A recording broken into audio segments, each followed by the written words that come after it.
şəkildə mən də əmanətli saxlamışam Abbas Səhhətin yadigarı kimi, yaxın qohum kimi.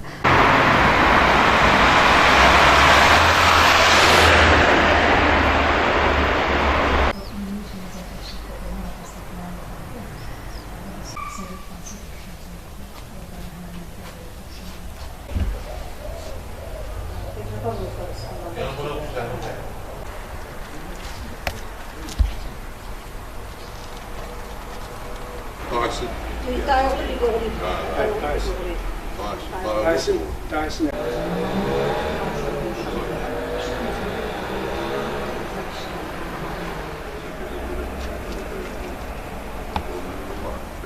Şu olsa adamdı bu kadar şeydi.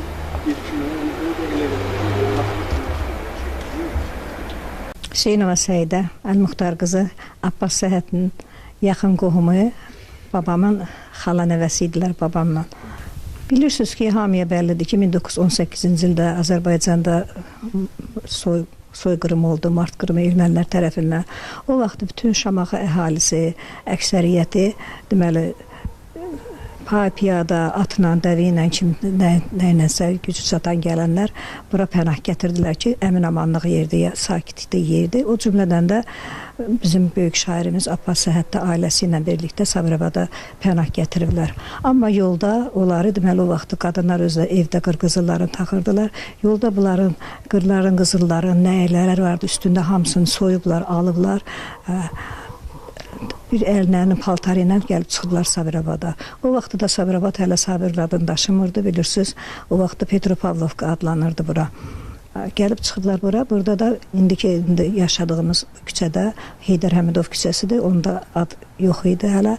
Yəni burada deməli Mirsayib ağa dayısı oğlu gildə yaşayır.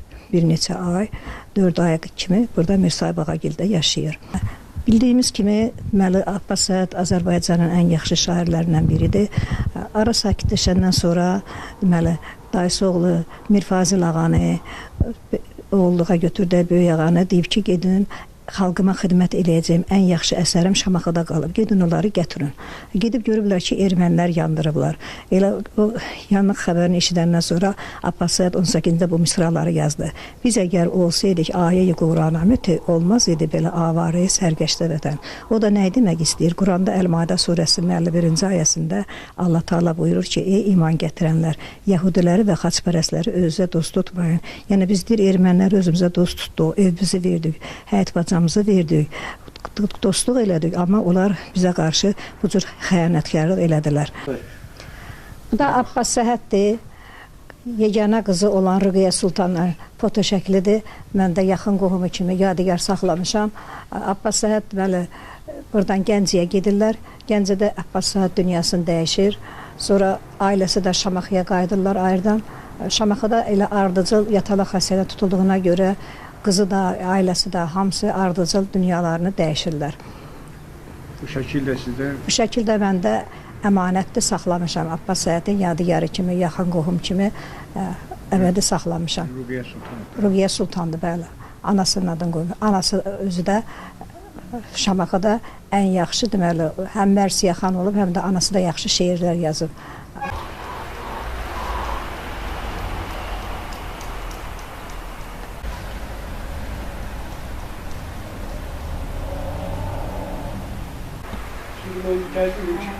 Bir ev görmek, o istikamette.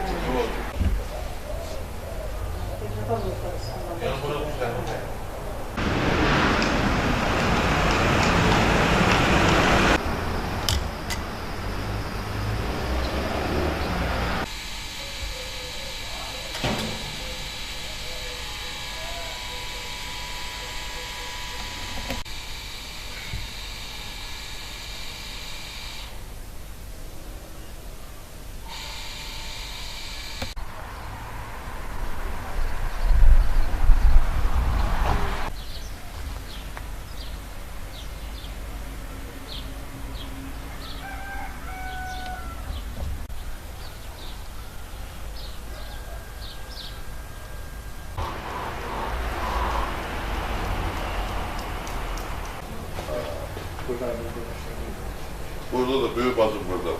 Ondan sonra.